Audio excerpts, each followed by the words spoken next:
Hello everyone. Before we start, make sure to like and subscribe to the channel, and leave a comment with where you're from and what time you're watching. That way, YouTube will keep showing you stories just like this one. Now, let's begin.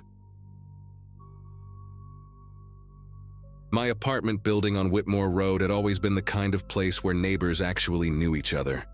Not just a quick nod in the hallway, but real conversations, shared meals during holidays, that sort of thing.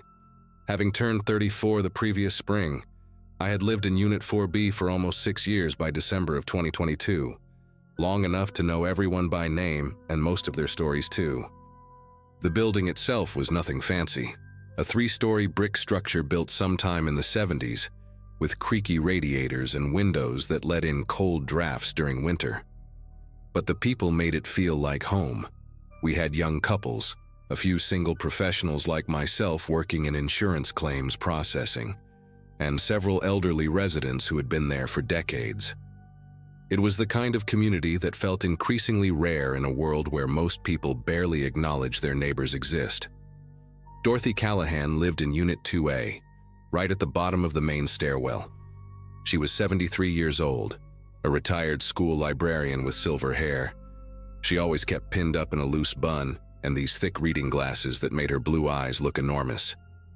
Dorothy had moved into the building back in 1994 with her husband Gerald, who passed away from a heart attack in 2015. But the real tragedy in her life happened in 2017, when her only son Raymond disappeared without a trace. He was 41 at the time, lived about 2 hours away in Columbus, and one day he just vanished.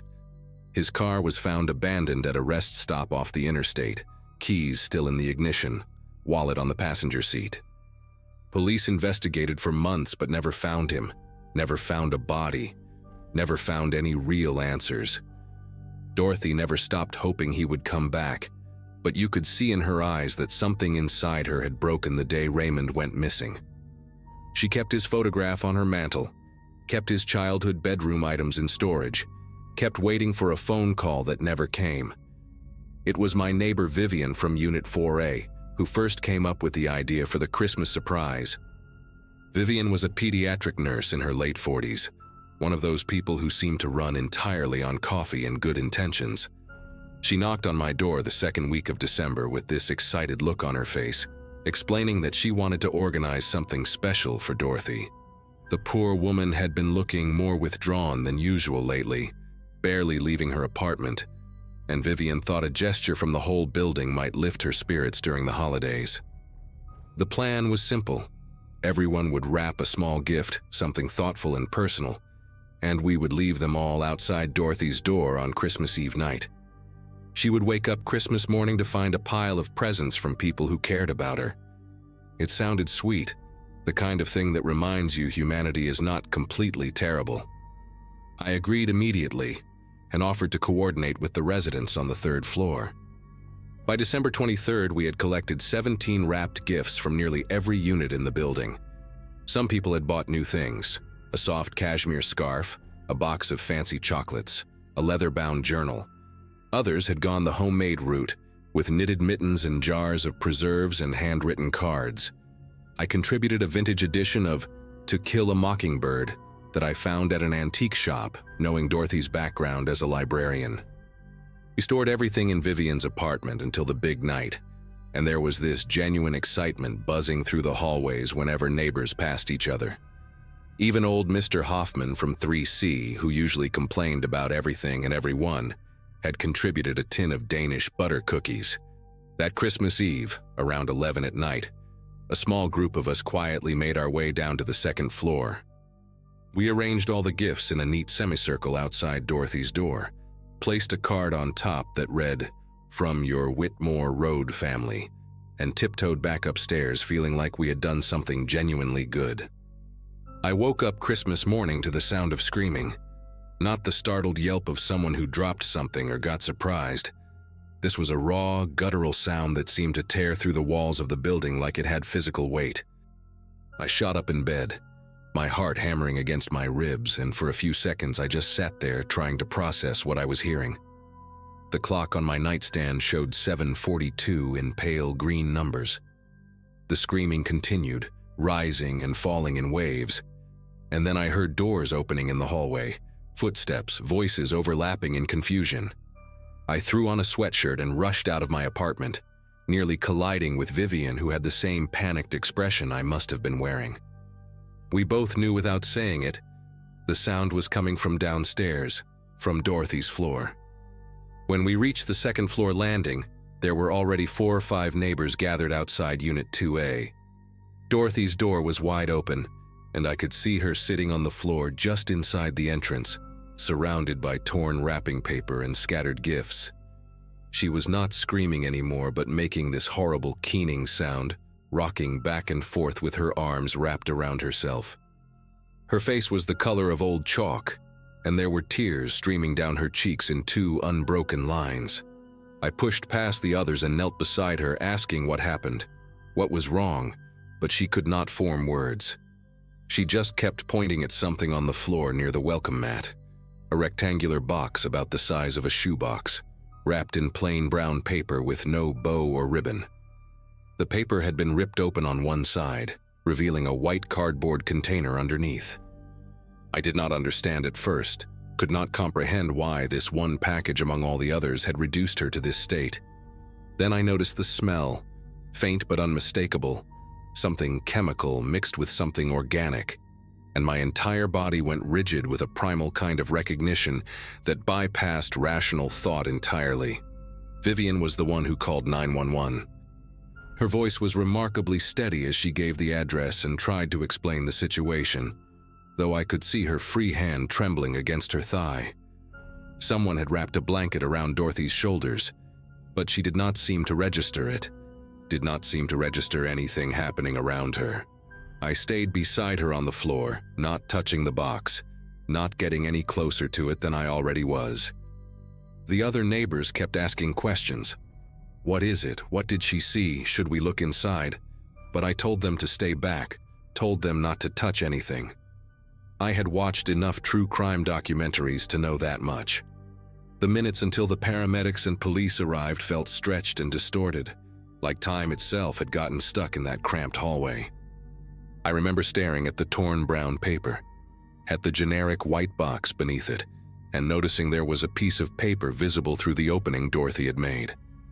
It looked like a handwritten note, the letters dark and angular, but I could only make out a few words from my angle. One of them was Raymond. The police cleared the hallway within 15 minutes of arriving. 2 officers in uniform took statements from everyone, while a detective in plain clothes, a tired-looking woman in her 50s named Paulson, examined the scene inside Dorothy's apartment. The paramedics had taken Dorothy to the hospital for shock, and Vivian had gone with her, leaving the rest of us standing around in the first-floor lobby like lost children on a field trip gone wrong. I gave my statement mechanically, explaining the Christmas surprise, how we had arranged the gifts, what time we had placed them outside the door. The officer, taking notes, asked if I had seen anyone unfamiliar in the building the previous night, anyone coming or going who did not belong. I told him no, that I had gone straight to bed after we finished setting up the gifts around 11:15. He wrote everything down without expression, thanked me, and moved on to the next neighbor. It was almost noon before Detective Paulson came down to the lobby and gathered us together. Her face was carefully neutral, the kind of professional mask that people in her line of work must practice for years. She told us that the contents of the package were being treated as evidence in an ongoing investigation, that she could not share details, but that she needed to know if any of us had contributed that particular brown-wrapped box to the gift pile. We all looked at each other, shaking our heads, a chorus of confused denials. The truth about what was in that box came out 3 days later, though not through official channels. Vivian had stayed in close contact with Dorothy's younger sister, a woman named Carolyn, who had driven up from Kentucky the moment she heard what happened. It was Carolyn who told Vivian, and Vivian who told me, her voice barely above a whisper, as we stood in the stairwell between the 3rd and 4th floors. The box had contained human remains, specifically a partial set of skeletal hand bones, cleaned and preserved, sealed inside a plastic bag. There had been a silver ring mixed in with the bones, A class ring from Ohio State University with the year 1994 engraved on the side. Raymond Callahan had graduated from Ohio State in 1994. The note inside the box was handwritten in block letters on plain white paper, and according to Carolyn, it said, "Merry Christmas, Dorothy." I kept him close all these years. Now you can too, he screamed for you at the end. I felt physically ill as Vivian recited those words. Whoever had sent that package had not just killed Raymond. They had held on to pieces of him for 5 years, waiting, planning, choosing the exact moment to deliver maximum devastation to a grieving mother. The investigation that followed consumed the next several weeks of our lives. Detectives interviewed every resident multiple times, pulled surveillance footage from nearby businesses, canvassed the entire neighborhood asking if anyone had seen someone approach the building on Christmas Eve. The security camera at the convenience store across the street had captured a figure walking toward our building around 10:30 that night, about half an hour before we placed our gifts outside Dorothy's door. The footage was grainy and shot from a bad angle, showing only a person in a dark coat and knit cap, carrying what appeared to be a small package. They walked with a slight limp, favoring their left leg, but beyond that there were no distinguishing features. No face, no clear height estimate, nothing that could identify them. The police traced the brown wrapping paper to a generic brand sold at dozens of stores across 3 states. The white box inside was equally untraceable, the kind you could buy in bulk from any shipping supply company. Whoever had done this understood forensics, understood how to remain invisible, and had clearly spent years preparing for this single act of cruelty. Dorothy never returned to the apartment on Whitmore Road. Carolyn moved her belongings out in mid-January, while Dorothy recovered at a psychiatric facility in Kentucky, and the unit stayed empty for months afterward, a silent reminder of what had happened every time I walked past it. The DNA analysis from the bones came back in February, confirming what everyone already suspected. They belonged to Raymond Callahan. The case officially shifted from a missing persons investigation to a homicide, but that change in classification did not bring any new leads. Detectives theorized that Raymond had been targeted by someone he knew, possibly someone with a personal grudge, but they could never establish a clear suspect. His co-workers, friends, ex-girlfriends, everyone had alibis, everyone passed their polygraphs, everyone seemed genuinely shocked that quiet, unremarkable Raymond had met such a violent end.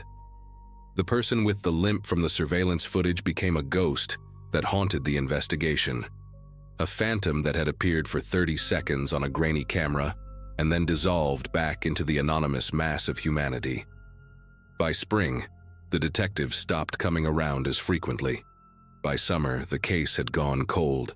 I still live in the same building, though not a single day passes without me thinking about that Christmas morning. The community we had built here never fully recovered. Some residents moved out within weeks, unable to shake the feeling that someone had walked among us, studied our routines, and used our own kindness as a delivery mechanism for something unspeakable. Vivian transferred to a hospital across town and took an apartment closer to her new workplace. Mr. Hoffman died of natural causes the following autumn, and I sometimes wonder if the stress of that day accelerated his decline. Dorothy passed away 18 months later, according to Carolyn, who sent a brief note to the building's remaining residents. She said Dorothy never spoke about Raymond or the package again, that she had simply retreated into herself until there was nothing left. I think about the person who did this, whoever they are, walking around somewhere with the knowledge of what they accomplished.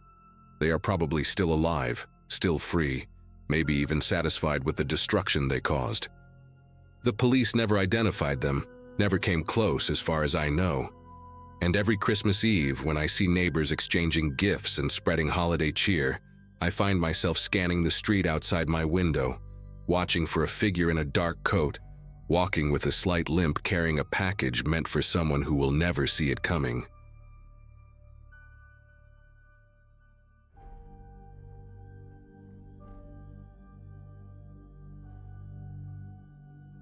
On December 18, 2017, a judge sentenced Victor Holloway to 18 months in state prison and I finally remembered what it felt like to exhale. My high school graduating class had their 10-year reunion that fall, and while everyone else was sharing photos of their kids and promotions, I was just grateful to be breathing without checking the locks 3 times before bed. We had been together since I turned 24, and by the time the bailiff led him away in handcuffs, I had a crooked nose that never healed right, a restraining order he violated twice, and a collection of medical records thick enough to serve as evidence in court. I sat in that courtroom for 20 minutes after everyone left, just letting myself believe it was actually over. My hands were still, my breathing was normal, and for the first time in years I felt like maybe I could exist in the world without constantly scanning for exits.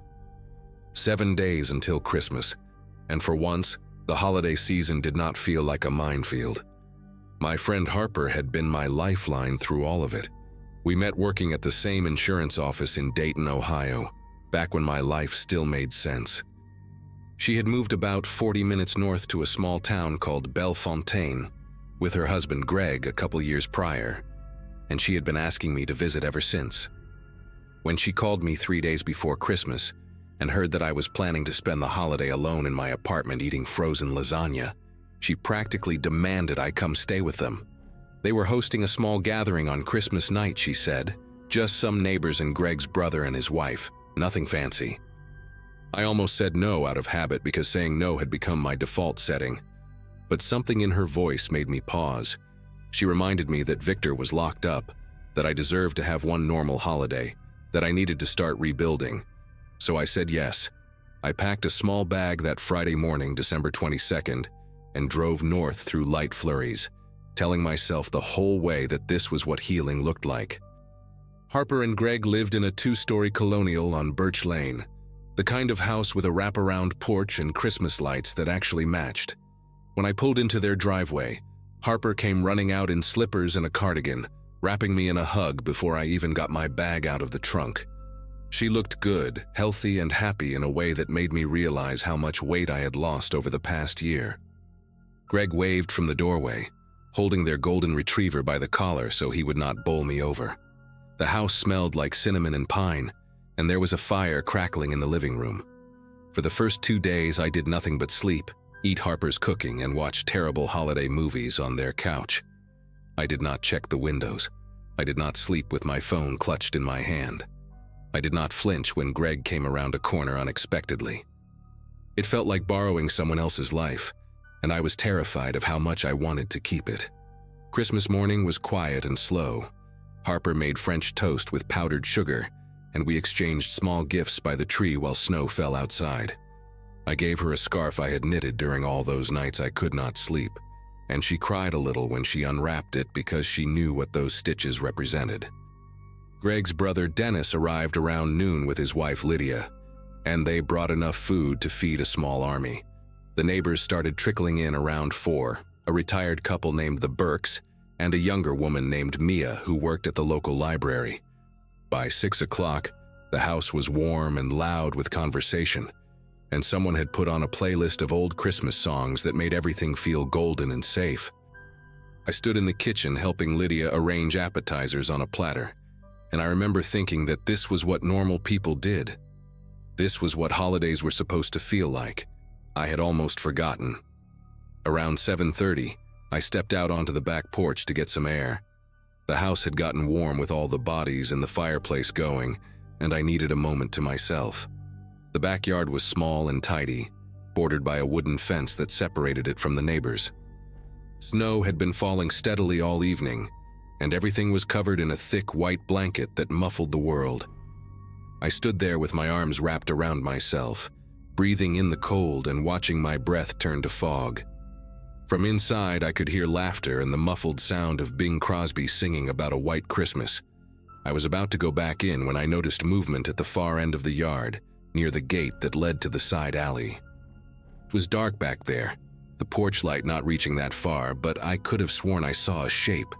A person, maybe, standing just beyond the fence. I squinted into the darkness, my heart picking up speed despite my best efforts to stay calm. But then Mia opened the back door and asked if I wanted more wine, and when I looked again, there was nothing there. just snow and shadows and my own paranoid imagination. I went back inside and tried to shake it off. 4 years of living in fear had rewired my brain to see threats everywhere, and I knew that. My therapist had warned me about hypervigilance, about how my nervous system would need time to understand that the danger had passed. So I poured myself another glass of wine and rejoined the party, laughing at Greg's terrible jokes and listening to the Burkes tell stories about their grandchildren. But I kept drifting toward the windows. Every few minutes I would find myself standing near the front of the house, looking out at Birch Lane through the gaps in the curtains. The street was quiet and empty, lined with other houses decorated for the holiday, their windows glowing with warm light. Nothing unusual. No one lurking in driveways or standing on corners. Just a peaceful Christmas night in a small Ohio town. I told myself I was being ridiculous. Victor was in prison, 40 miles away, locked behind concrete and razor wire. He could not hurt me anymore. I repeated it like a mantra, but some part of me, some animal instinct buried deep in my chest, refused to believe it. It was almost 9 when I saw him. I had wandered into the front room to grab my phone from my purse, and as I straightened up, I glanced out the window facing the street. There, across the road, standing perfectly still on the sidewalk in front of a dark house, was a man. He was wearing a dark coat and a baseball cap pulled low, and he was staring directly at Harper and Greg's house, directly at the window where I was standing. The streetlight behind him cast his face in shadow, but I knew that silhouette. I knew the way he stood with his shoulders slightly hunched, the way he held his hands in his pockets, the specific tilt of his head when he was watching me. My whole body went rigid, every muscle locking into place like someone had flipped a switch. It was Victor. I knew it was Victor. Every cell in my body screamed his name, even though my rational mind was insisting it was impossible, that he was in prison, that I was seeing things. But I was not seeing things. He was right there, not 50 feet away, watching me through the falling snow. I must have made some kind of sound because Harper appeared at my side a moment later. She asked me what was wrong and I pointed at the window, my finger trembling despite my efforts to keep it steady. She looked, and I watched her face for the recognition, for the horror that I was feeling. But she just frowned and shook her head. She said she did not see anyone. I looked again, and the sidewalk was empty. Just snow and darkness and the faint glow of Christmas lights from the house across the street. Harper put her hand on my arm and asked if I was okay, and I could hear the concern in her voice, but also something else, something careful. She thought I was having some kind of episode, some trauma response, and maybe she was right. Maybe the stress of the holiday and being around so many people had triggered something. I apologized and said I was fine, just tired, just imagining things. She gave me a long look but did not push it. She suggested I go lie down for a bit, take a break from the noise. I nodded and headed upstairs to the guest room, but I did not lie down. I sat on the edge of the bed in the dark, watching the street through the window, my heart hammering against my ribs. 20 minutes passed, then 30. The party continued downstairs, and I could hear the muffled sounds of conversation and music drifting up through the floor. I told myself that if I did not see anything else, I would go back down and pretend everything was fine. I would chalk it up to exhaustion and too much wine and a brain that had been conditioned to expect danger around every corner.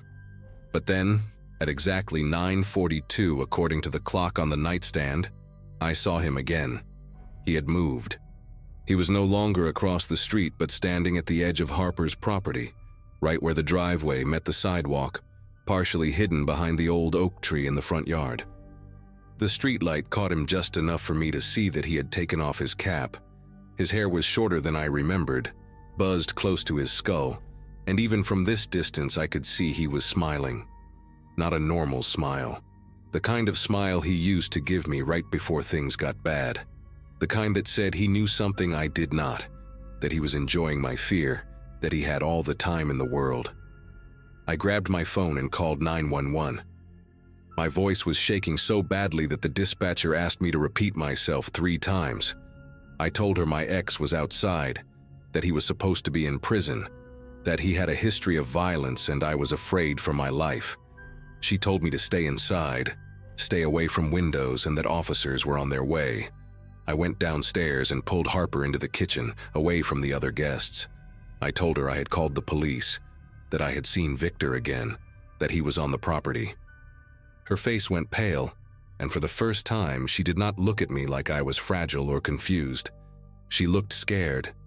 Greg must have noticed something was wrong because he came in a moment later, and Harper quickly explained the situation in a low voice.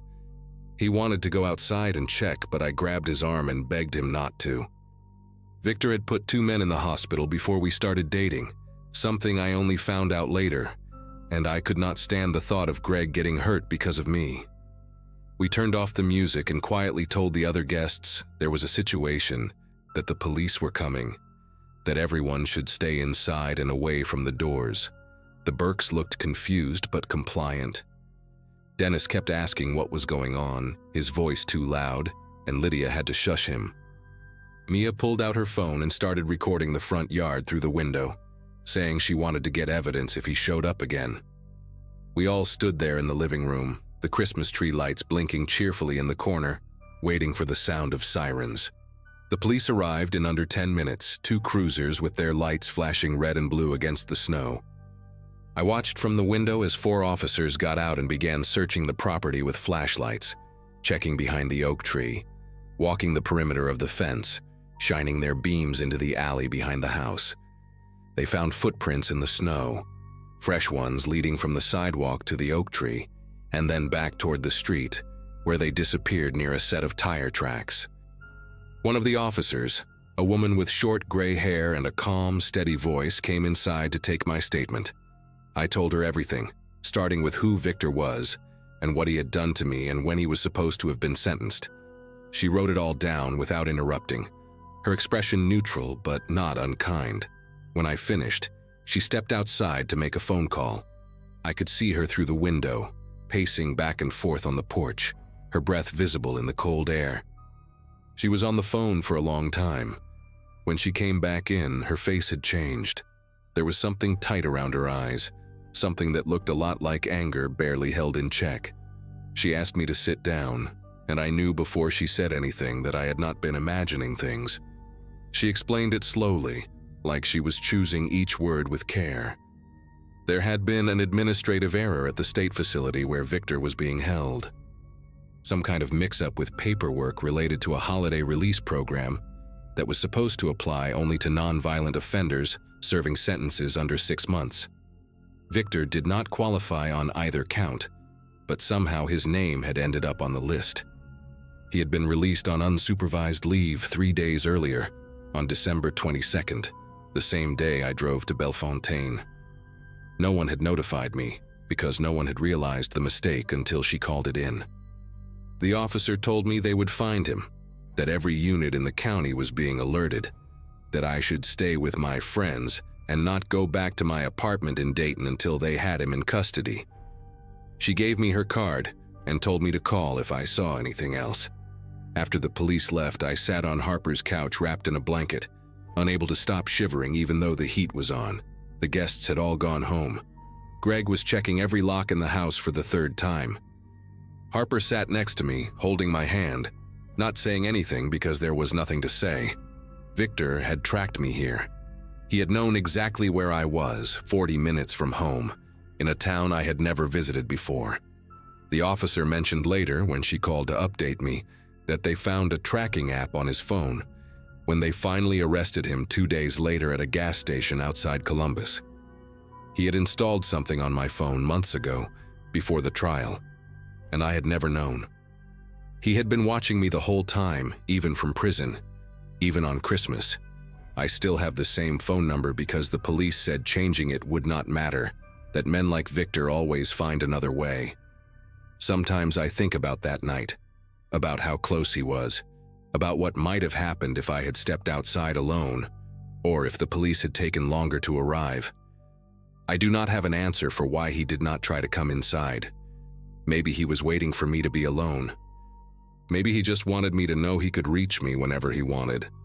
I moved to a different state 6 months later, and I have not been back to Ohio since. I still check the locks 3 times before bed. Some habits, it turns out, are there to keep you alive.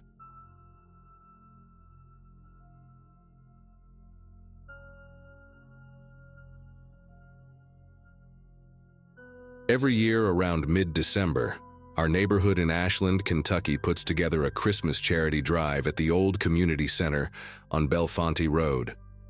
My wife Carla and I had been volunteering for about 3 years straight, and by 2023, we pretty much knew everyone involved. The whole thing runs on trust, you know what I mean? People from the area show up with bags of toys, canned goods, winter coats for kids who need them. Parents fill out these little cards with their children's names, ages, what they might want for Christmas. We sort everything in the back room, and then the week before Christmas, families come pick up their assigned packages. The guy who runs it, Phil Haney, is this retired postal worker who treats the whole operation like a military mission. Clipboard in hand, walkie-talkie clipped to his belt, the works. I turned 34 that November, and remember thinking how nice it was to be part of something good, especially after such a rough couple of years for everyone. That Saturday, December 9th, I showed up around 8 in the morning to help set up the folding tables and hang the donation signs outside. Carla was working a nursing shift at the hospital, so I came alone. Phil was already there with his wife, Georgia, and a few of the regulars were unloading plastic bins from their trucks. But there were 2 guys I had never seen before, both wearing the same red volunteer vests we all wore. One was tall, maybe early 40s, with a buzzed head and a goatee. The other was shorter, stocky, late 20s probably, with this blank expression that made him hard to read. Phil introduced them as Dale and Kenny, said they were cousins who had just moved to the area from West Virginia and wanted to help out. I shook their hands, said welcome aboard, and went back to setting up the check-in table near the entrance. At the time, I remember thinking it was cool that new people wanted to get involved. That thought makes me sick now. The morning went smooth. Families started trickling in around 9, carrying garbage bags full of wrapped presents and boxes of canned food. My job was to check people in, hand them a donation receipt, and point them toward the sorting area in the back. Dale and Kenny were assigned to the back room, helping organize everything by family name and age group. Phil trusted them right away because they showed up early and seemed eager. That is the thing about small towns. If someone shows up and acts helpful, people just assume they belong. Nobody asks for ID. Nobody runs background checks on volunteers for a church basement charity drive. You just take people at their word. I saw Dale a few times throughout the morning, carrying boxes, chatting with some of the moms, even helping a little girl who dropped her hot chocolate near the entrance. He seemed normal, friendly even. Around lunchtime, I took a break and walked to the back room to grab a bottle of water from the cooler. Kenny was standing by the table where we kept the family intake forms, the cards where parents wrote down their kids' names, ages, addresses, wish lists, all of it.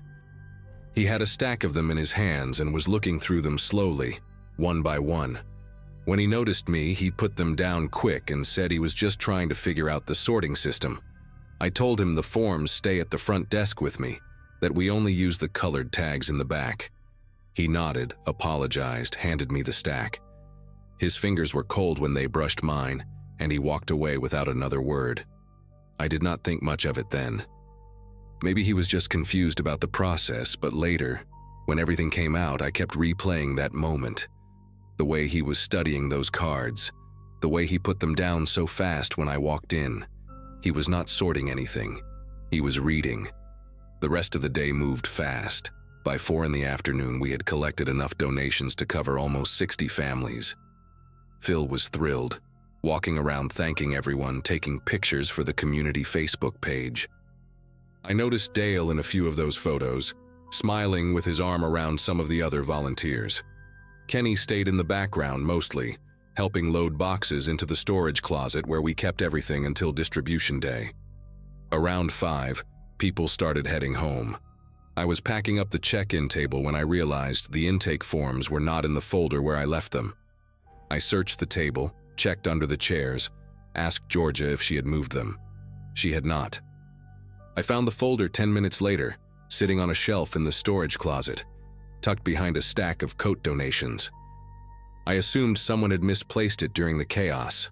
The forms were all there, so I did not make a big deal about it. I put them in my bag and brought them home like I always did, so I could enter the information into our spreadsheet for distribution day. Carla asked me how the event went when she got home from her shift. I told her it was great, that we got a lot of donations, that there were 2 new guys who seemed nice enough. I did not mention the thing with Kenny and the forms. It did not seem worth mentioning. 5 days later, on a Wednesday night, I got a call from Phil around 9. His voice sounded weird, tight, like he was trying to keep calm but failing. He asked if I had seen the news. I had not. Carla and I had been watching a movie, phones on silent. He told me to turn on the local channel right now. There was a story about an armed robbery at a house over in Russell, maybe 15 minutes from where we live. A family had been held at gunpoint while 2 men went through their home, took jewelry, electronics, cash, even the kids' Christmas presents from under the tree. The mom was pistol whipped when she tried to reach for her phone. Both kids, a boy and a girl, were locked in a bathroom for almost 2 hours while it happened. When they showed the security camera footage from a neighbor's porch, I saw them. 2 men in dark hoodies, walking up the driveway. The tall one with the buzzed head, the shorter one with that blank face. Dale and Kenny. I grabbed the armrest of the couch so hard my knuckles went white. Carla asked me what was wrong, and I could not even answer her. I just pointed at the screen. The news anchor was saying that police were looking for 2 suspects in connection with the robbery, and at least 3 other home invasions in Boyd and Greenup counties over the past week. They did not have names yet, just descriptions. White males, 1 tall with a shaved head, 1 shorter and heavyset, armed and dangerous. Do not approach. I sat there for a long time after the segment ended, just staring at the TV while some commercial played. My wife kept asking me what was going on, and finally I told her. I told her about the 2 guys at the charity drive, about Kenny going through the intake forms, about the folder ending up in the storage closet. She went pale. She asked if I was sure, and I said I was as sure as I could be without seeing their faces up close on that footage. But it was them. The way they moved, the height difference, even the way the shorter one walked with his shoulders hunched forward. I called Phil back and told him what I thought. He said he had been thinking the same thing since he saw the news. He had already called the police. The next morning, 2 detectives came to our house before I left for work. They sat at our kitchen table and asked me to describe everything I could remember about Dale and Kenny.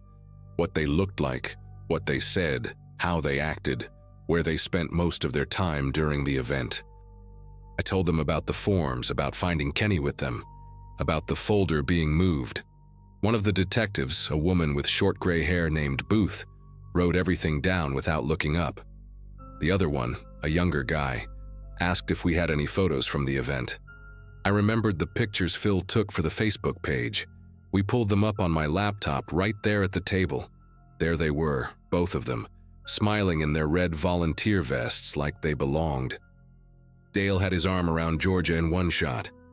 Kenny was in the background of another, standing near the toy donation bin, hands in his pockets. Detective Booth asked me to send her every photo we had. She also asked for the intake forms, the ones with all the family information. When I handed over the folder, she looked at it for a long moment, and then put it in an evidence bag without saying a word. I knew right then that those forms were how they picked their targets. Over the next few days, more details came out. The family in Russell was not random. The dad worked night shifts at a chemical plant, which meant the mom was home alone with the kids most evenings. They had listed 2 children on their intake form, ages 7 and 9, and requested winter boots and a gaming console. The address was right there on the card, along with a phone number. Police confirmed that at least 2 other families hit in the robbery spree had also participated in our Christmas drive. One lived in Flatwoods, about 10 miles east. The other was in Worthington, a small neighborhood near the river. Both had filled out the same intake forms. Both had been robbed while the husband or father was away at work.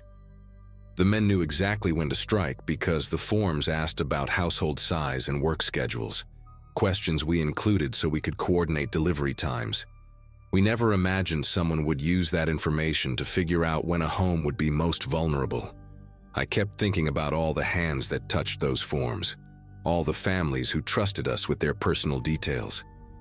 And those two men, standing right there in our community center, wearing our vests, learning everything they needed to know. The police released their real names a week later. Dale was actually Martin Creech, 43 years old, with a record for burglary and aggravated assault going back to 2011. Kenny was his nephew, Cody Blevins, 26, with 2 prior arrests for breaking and entering. They had been using the charity circuit for months, apparently, volunteering at donation drives and food banks across 3 counties to gather information on families in need. Families who were already struggling, who had already been through hard times, who thought they were receiving help. The police found a notebook in their motel room with names, addresses, work schedules, even notes about which houses had dogs or security cameras. It was all written out like a shopping list. When I heard that, I had to step outside and sit on my porch for a while because I could not breathe right. I kept seeing Kenny standing at that table, flipping through those cards with his cold fingers, memorizing every detail while the rest of us carried boxes and smiled for pictures. They caught Martin Creech 3 days before Christmas at a gas station near Huntington, just across the West Virginia border. He tried to run, but did not get far. Cody Blevins turned himself in 2 days later after his face was all over the local news, and someone recognized him at a laundromat. Both of them are in custody now, facing multiple charges including armed robbery, assault, and unlawful imprisonment. The mom from the Russell family, the one who got pistol whipped, she needed surgery to fix a fracture in her cheekbone. Her kids are in therapy. I heard from Phil that she cannot sleep in her own house anymore, that the family is staying with relatives until they can figure out what to do. The other families are dealing with their own trauma too. One of them has a little boy who will not let his mom out of his sight, not even to go to the bathroom. These are people who asked for help during the holidays and got terrorized instead, and we let it happen. I know it is not really our fault, that we could not have known, but that does not make me feel any better. We gave those men access. We gave them vests and smiles and treated them like they were part of the community. Phil shut down the charity drive for good.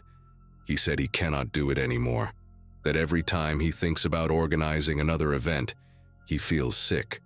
Georgia told Carla that Phil barely sleeps now, that he blames himself for not asking more questions when those two showed up. The community center put up new security protocols, requiring background checks and ID verification for all volunteers going forward, but it feels like locking the door after everything has already been stolen. I still have trouble trusting new faces. Last month, a guy I did not recognize showed up at our church asking about the food pantry, and I watched him the entire time like he was about to pull a weapon. Carla says I need to talk to someone about it, and maybe she is right. But every time I close my eyes, I see that stack of intake forms in Kenny's hands. I see him reading the names of children, the addresses of struggling families, the schedules that told him exactly when they would be alone and afraid. And I think about how easy it was, how nobody questioned anything, how we just let them walk right in.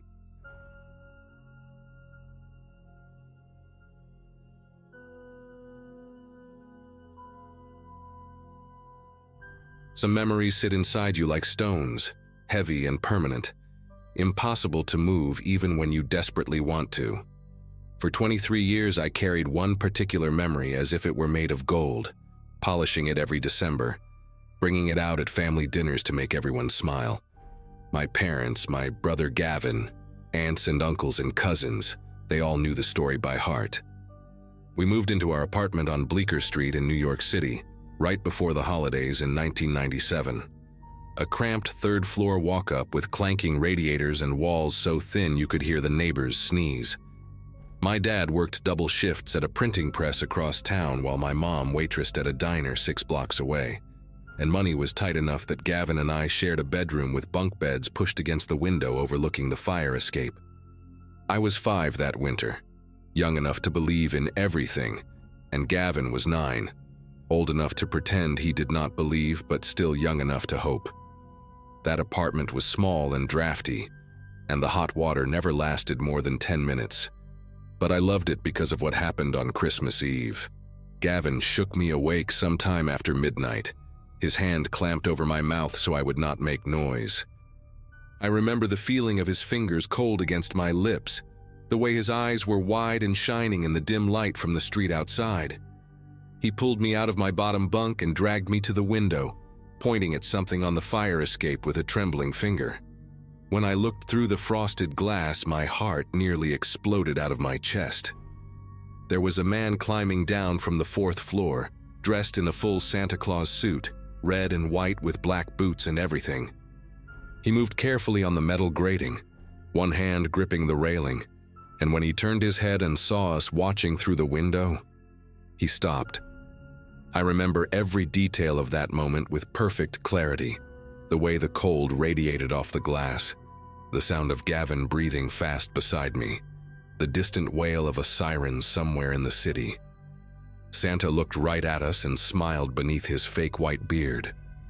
Then he raised one gloved hand and waved, slow and deliberate, before pressing a finger to his lips. "Stay quiet. Keep the secret." Gavin and I dove back into our beds and pulled the covers over our heads, giggling so hard we almost woke our parents. We had seen Santa Claus, we had actually seen him. It was the most magical moment of my entire childhood. The next morning we told our parents everything, tripping over each other's words in our excitement, describing the red suit and the wave and the finger pressed to his lips. My mom laughed and said Santa must have been running behind schedule and decided to use the fire escape as a shortcut. My dad ruffled my hair and told me I was lucky, that most kids never got to see the real thing. Neither of them seemed surprised or concerned, which only confirmed what Gavin and I already believed. Santa was real. He visited our building, and we were special enough to catch him in the act. That story became a cornerstone of our family mythology. Every Christmas for the next 2 decades, someone would bring it up. Remember when the boys saw Santa on the fire escape? Remember how excited they were? It spread to extended family, to friends, to co-workers at holiday parties. I must have told that story 100 times, adding little details here and there, embellishing the magic until it shone like a polished gem. The way his beard looked so real, the twinkle in his eye, the snow that started falling right after he disappeared down the ladder. Some of those details were invented over time, I know that now, but the core of the memory remained solid and unshakable. Gavin moved to Seattle after college, and we drifted apart the way siblings sometimes do, exchanging texts on birthdays and phone calls on holidays, but not much else. My parents stayed in that same apartment on Bleecker Street for almost 15 years before finally relocating to a retirement community in New Jersey. Life moved forward, and the Santa story became one of those family legends that everyone knows but nobody thinks about too deeply. Then my father got sick in the spring of 2024, a diagnosis that came fast and hit hard, and suddenly I was driving to New Jersey every weekend to help my mom with doctors and medications and all the logistics of watching someone you love fade away. It was during one of those long afternoons at their new place, sitting in the living room while my dad slept in the next room, that my mother said something that changed everything. She was looking at old photo albums, pausing on pictures from that first apartment, and she said, almost to herself, "I always wondered if we did the right thing, not telling you boys what really happened that night." I asked her what she meant, and she looked at me with this strange expression, like she was weighing something heavy in her mind. And then she shook her head and said, "It was nothing, just an old woman rambling." But I could not let it go. Something about her tone, the way she avoided my eyes after she said it, told me this was not nothing. I pressed her, gently at first, then more insistently as she kept deflecting. Finally, she put down the photo album and folded her hands in her lap the way she always did when she was about to say something difficult. She told me that on Christmas morning in 1997, the morning after Gavin and I saw Santa on the fire escape, there had been police officers in the building. 2 detectives in plain clothes going door to door, asking residents if they had seen or heard anything unusual during the night. My parents spoke to them in the hallway while Gavin and I were distracted with our presents, and the detectives told them something that made my mother grip the doorframe to keep from falling. A woman on the 4th floor, directly above our apartment, had been attacked in her home sometime after midnight. She was an elderly widow named Estelle Marino, who lived alone and kept to herself. Someone had broken into her apartment through the window, beaten her badly, and stolen everything of value they could carry. She survived barely and was taken to the hospital in critical condition. The detectives asked if my parents had seen anyone on the fire escape, anyone unusual in or around the building. My mother said she almost told them about what Gavin and I had seen. The man in the Santa suit climbing down from the 4th floor right around the time the attack must have happened. But my father stopped her. He pulled her aside and whispered that we were just kids, that it was Christmas, that telling us the truth would destroy something precious and innocent in us that we could never get back. The detectives had other leads, other witnesses, and they did not need 2 little boys to crack the case. So my parents said nothing. They smiled and shook their heads and closed the door, and they spent the next 27 years watching us tell that story at every family gathering, never once letting on what they knew. My mother's voice was shaking by the time she finished, and there were tears running down her cheeks. She said she had wanted to tell us so many times, especially after Estelle Marino died from her injuries a few weeks later. But the moment never seemed right. And then years passed and it became easier to just let the lie stand, to let us keep our magical memory of Santa on the fire escape. She asked me if I could ever forgive her. I did not know what to say. I just sat there, feeling something cold and dark spreading through my chest, rewriting every warm memory I had ever attached to that night. I drove home that evening in a daze, barely seeing the road in front of me. My mind kept circling back to that moment at the window, replaying it over and over with this new terrible context layered on top. The man in the Santa suit had just finished beating an elderly woman nearly to death. His gloves, the ones he waved at us with, might have still had her blood on them. The smile beneath the fake beard was not the smile of a jolly gift-giver making his rounds. It was the smile of a predator who had just gotten away with something monstrous. And the finger pressed to his lips, that gesture I had treasured for so long, was not a playful request to keep the Christmas magic secret. It was a warning. Stay quiet.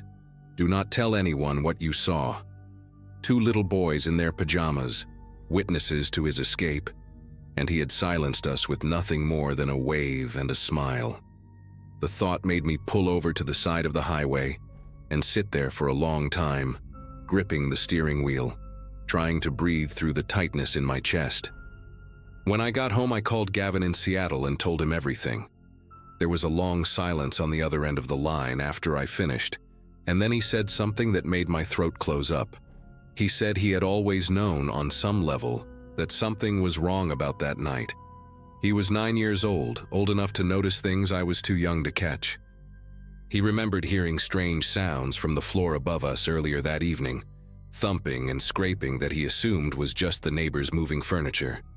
He remembered how the man on the fire escape had moved, not with the cheerful energy of someone playing Santa, but with the careful, deliberate steps of someone trying not to make noise.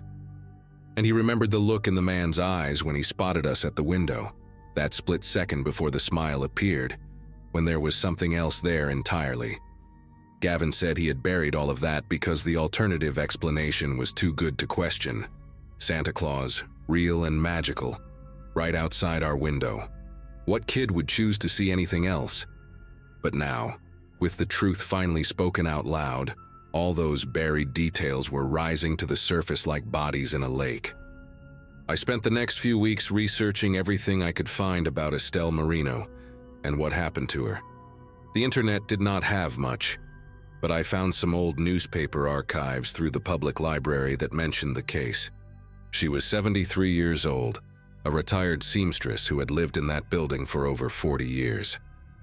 The article described the attack as particularly brutal, noting that the intruder had used a heavy object, possibly a lamp or a bookend, to strike her multiple times in the head. She had been found the next morning by her daughter, who came to pick her up for Christmas dinner, and discovered her lying unconscious in a pool of blood near the window. The police suspected the attacker had entered and exited through the fire escape, likely wearing a disguise to avoid being recognized by neighbors. They never caught him. The case went cold within a year, filed away with thousands of other unsolved crimes in a city that had too many to count. Estelle Marino died on January 15, 1998, from complications related to her injuries. She never regained consciousness to identify her attacker. Reading those articles made something shift inside me that I cannot quite explain. All my life I had thought of that night as a gift, a rare and precious brush with something magical. Now I understood that I had been inches away from a killer, separated by nothing but a pane of frosted glass. He could have opened that window. He could have come inside. Two little boys alone in their bedroom in the middle of the night, our parents asleep down the hall, completely unaware that a violent criminal was standing right outside our room. I thought about all the times I had told that story, smiling and laughing, describing the joy and wonder I felt when Santa waved at me. I had been celebrating a moment that happened directly after a woman was beaten nearly to death. I had been cherishing a memory of the man who killed her. The shame and horror of that realization hit me in waves, each one worse than the last. I stopped eating. I stopped sleeping. I could not look at Christmas decorations without feeling sick to my stomach. My wife thought I was having some kind of breakdown, and maybe I was. My father passed away that August, never knowing that my mother had finally told me the truth. We buried him on a Thursday in a small cemetery in New Jersey, and afterward, while the rest of the family gathered at my parents' place for food and quiet conversation, I found myself standing alone in the backyard, staring at nothing. Gavin had flown in from Seattle for the funeral, and he came outside to stand beside me. We did not say anything for a long time. Then he put his hand on my shoulder and said that he had been thinking about what to do with this thing we now knew, this terrible secret that had been weighing on both of us for months. He said he wanted to call the police, to tell them what we saw that night, even though it was almost 30 years too late. Not because he thought it would solve the case or bring anyone to justice, but because Estelle Marino deserved to have someone finally speak up for her. I thought about it for a while, watching the sun dip below the tree line, and then I nodded. We went inside and I looked up the number for the NYPD tip line, and Gavin made the call while I sat beside him, listening. The detective who called us back a few days later was polite but not particularly hopeful. He said the case had been cold for decades and that without more specific details, a description of the suspect beyond a man in a Santa suit, there was not much they could do. He thanked us for coming forward and said that our account would be added to the file, just in case anything else ever turned up. That was it. No dramatic breakthrough, no closure, no justice for Estelle Marino. Just our words added to a stack of paper in some forgotten filing cabinet, one more piece of a puzzle that would probably never be completed. But something in me loosened after that call, some knot that had been tightening in my chest since the day my mother told me the truth. I had spent my whole life keeping Santa's secret without even knowing it. Now, finally, I had broken my silence. It was not enough, but it was something. Christmas will never feel the same to me again. Every year when December comes around and I see the decorations going up and hear the carols playing in every store, I think about that man on the fire escape, his gloved hand raised in a wave, his finger pressed to his smiling lips. I think about how close he was to us, how easily he could have come through that window, how different everything could have been. And I think about Estelle Marino, alone in her apartment on Christmas Eve, the last night of her life, while two little boys in the floor below giggled under their covers and dreamed of magic. Some memories sit inside you like stones. This one will never leave me.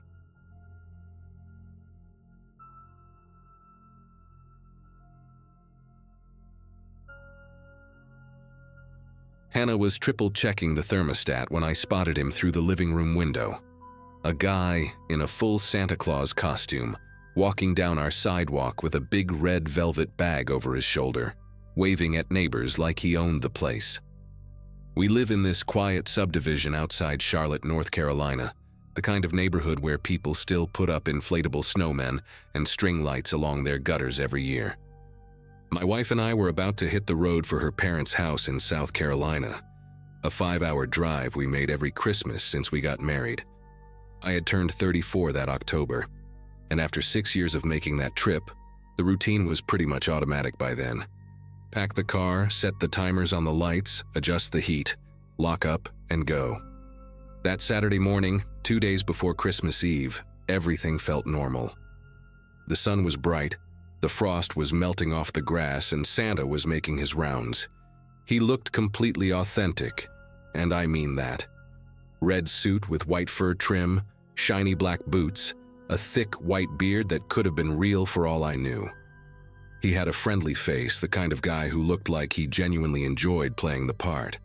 I watched him hand a candy cane to one of the Lawson kids from 3 houses down, then pose for a photo with their mom holding up her phone. Other neighbors were outside too, grabbing Amazon boxes from their porches or hanging last-minute decorations, and everyone seemed happy to see him. I figured he was doing some kind of charity thing, maybe from one of the churches on the main road, or a local business trying to spread holiday cheer.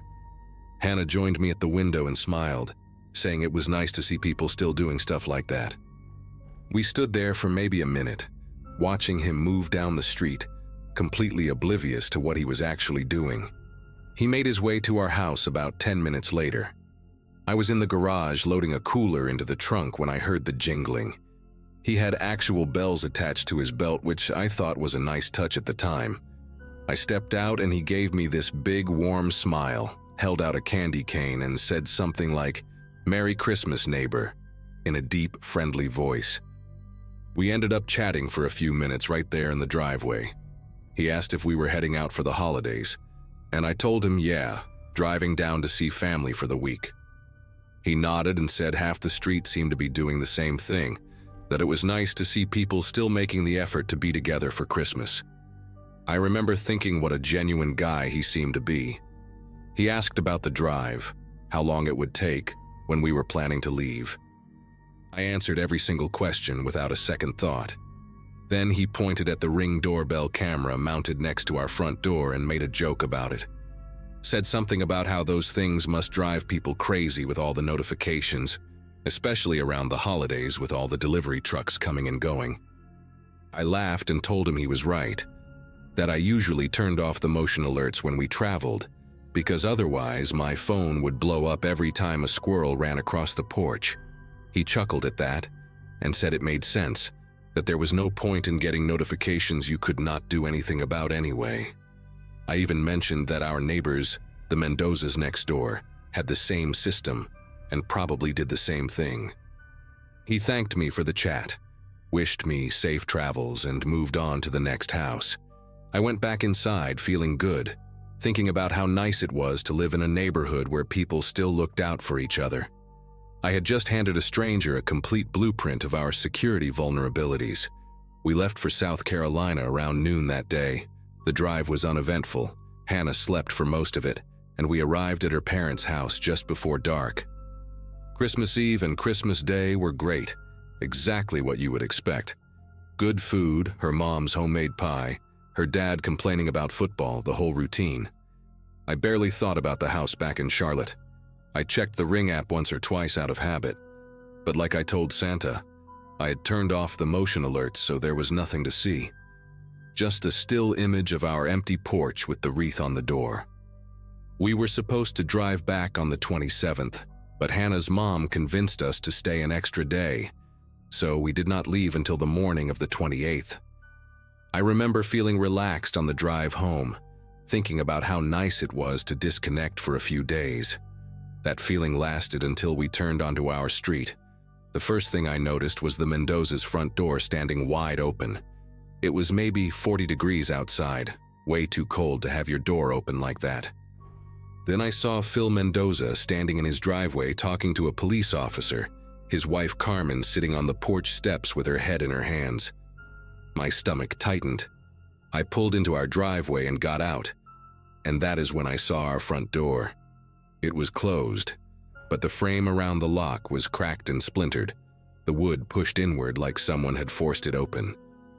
I just stood there staring at it for a few seconds, not fully understanding what I was looking at. Hannah came around from the passenger side and grabbed my arm. She said my name, but I could not answer her. I walked up to the door and pushed it open, and the inside of our home looked like a tornado had gone through it. Drawers pulled out and dumped on the floor, couch cushions thrown aside, the TV gone from the wall with just the mounting bracket left behind. They had taken Hannah's laptop from the office, my PlayStation, a small safe I kept in the bedroom closet that had our passports and about $400 in cash. The jewelry box on her dresser was emptied out, including her grandmother's ring that she never wore because she was afraid of losing it. Cabinets in the kitchen were open, and I later found out they had taken a bottle of whiskey and some of Hannah's prescription medication from the bathroom. It was not just robbery, it was violation. Someone had gone through every room in our home, touched everything we owned, decided what was worth taking and what was not.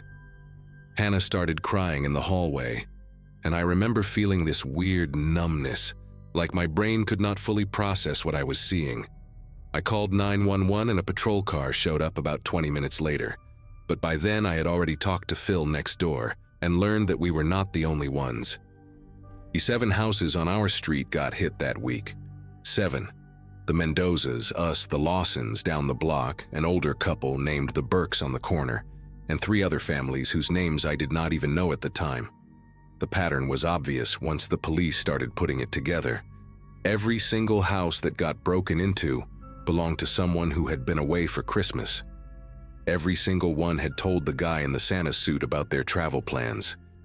Phil Mendoza told me he had a full conversation with Santa about driving to Florida to see his brother, even mentioned which days they would be gone. The Lawsons had talked about flying out on Christmas morning. The Burks told him they were spending the week with their daughter in Virginia. All of us had stood in our driveways or on our porches and given this stranger our complete schedules, and he had written it all down somewhere in that big red velvet bag. The cops told us later that he probably had a notebook or a phone in there, keeping track of everything while he smiled and handed out candy canes. The detective who took over the case was a woman named Reese, and she was the one who finally explained how it all worked. She said this kind of thing was more common than people realized, criminals using holiday disguises to scout neighborhoods because nobody suspects Santa Claus. She told me that the guy had probably walked our entire street in under 2 hours and collected enough information to plan a week's worth of burglaries. The costume gave him the perfect cover. People invited him into conversations, took photos with him, let their kids hug him. Nobody asked for identification or wondered why he was there because the Santa suit answered every question before it could be asked. Detective Reese said they had found similar cases in other states, guys dressing up as delivery drivers during the holidays, fake charity collectors, even people pretending to be carol singers. The holiday season makes everyone trusting, she said, and predators know how to exploit that. I sat in my ransacked living room listening to her explain all this, and I kept thinking about how I had smiled at him, shook his hand, wished him a Merry Christmas. The worst part was the conversation about the cameras. I could not stop replaying it in my head for weeks afterward. He had brought it up so casually, like it was just small talk, just a friendly observation about modern technology. And I had answered him without thinking, told him exactly how to avoid being recorded. I even mentioned the Mendozas, pointed right at their house and said they probably did the same thing. When Phil found out about that, he did not say anything to me, but I could see it in his face. His wife, Carmen, would not look at me for months. I had basically drawn a map for the guy, told him which houses were vulnerable and when they would be empty. Detective Reese said I should not blame myself, that these people were professionals and knew exactly what questions to ask, but that did not make me feel any better. I had spent years building a life in that neighborhood, and in one 5-minute conversation, I had helped destroy the sense of safety that everyone there used to feel. They never caught him. That is the part that still keeps me up at night sometimes. Detective Reese called me a few times over the following months with updates, but they never led anywhere. A couple of neighbors had taken photos with him, but the beard and the hat and the glasses he was wearing made identification almost impossible. One of the Lawson kids had a picture where you could see part of his face, but it was blurry and taken from a low angle. The police checked pawn shops, online marketplaces, anywhere stolen goods might show up, but nothing from our street ever surfaced. Whoever this guy was, he knew what he was doing. He probably sold everything out of state, or had connections that kept the stuff off the radar. The detective told me these operations were sometimes run by organized groups who targeted multiple neighborhoods across different cities during the holidays. Our street was just one stop on a longer route. That thought made it even worse somehow, knowing that we were not special, that we were just easy marks on a list. It has been almost 2 years now, and I still think about it more than I should. We got new locks, a better security system, cameras that stay on no matter what. I do not turn off the alerts anymore, even when we travel. Hannah says I have become paranoid, and maybe she is right, but I cannot help it. Every December, when the decorations go up and the holiday spirit takes over, I find myself watching the street a little more carefully. I see a Santa at the mall or ringing a bell outside a store, and my chest gets tight. I know most of them are just regular people doing a job or volunteering their time, but I also know that one of them might not be. That is what he took from me, more than the TV or the PlayStation or the cash in the safe. He took the part of me that used to trust strangers during the holidays, the part that believed a man in a red suit handing out candy canes could only have good intentions. I do not think I will ever get that back.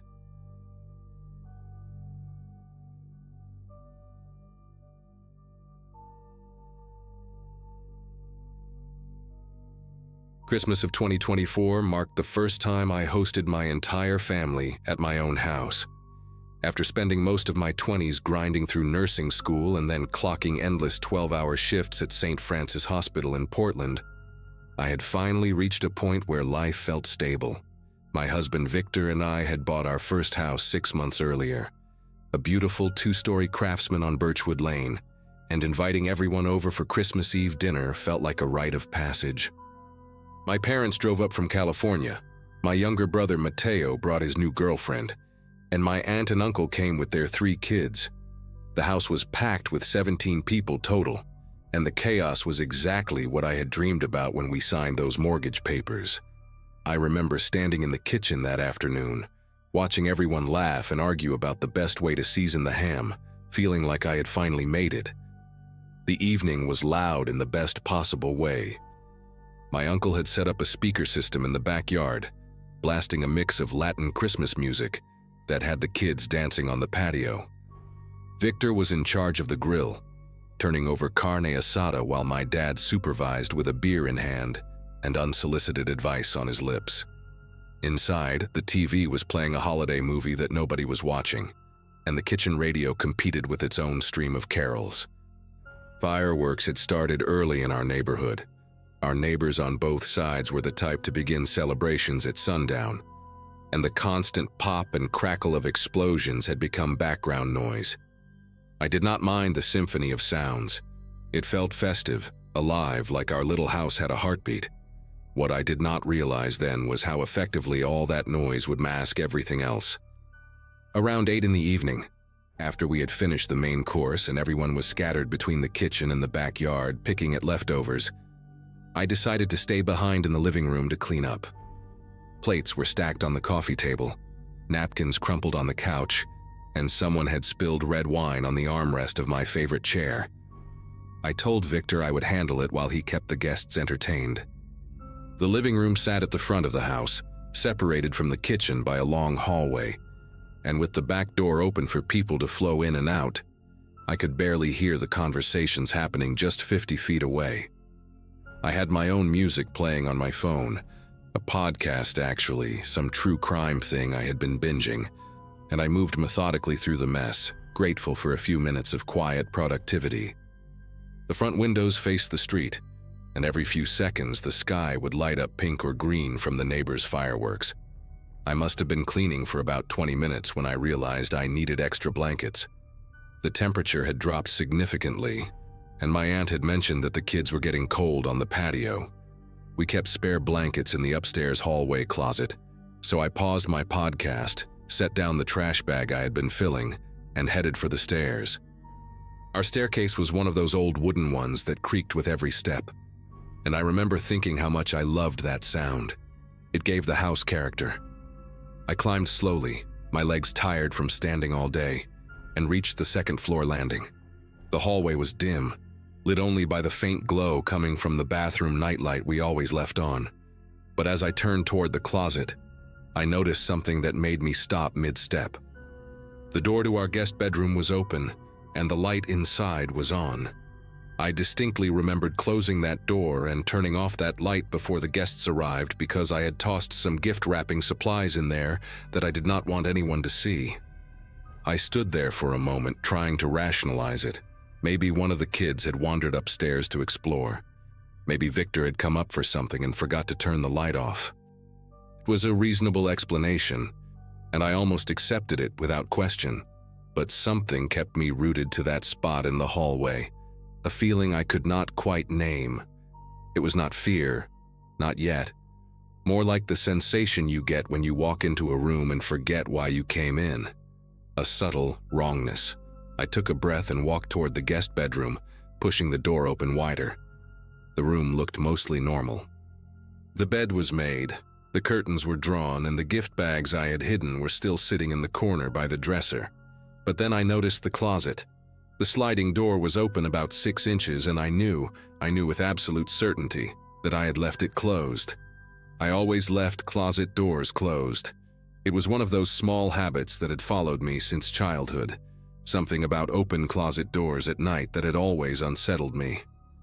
I walked over to the closet and slid the door open completely, half expecting to find one of my little cousins hiding inside as a prank.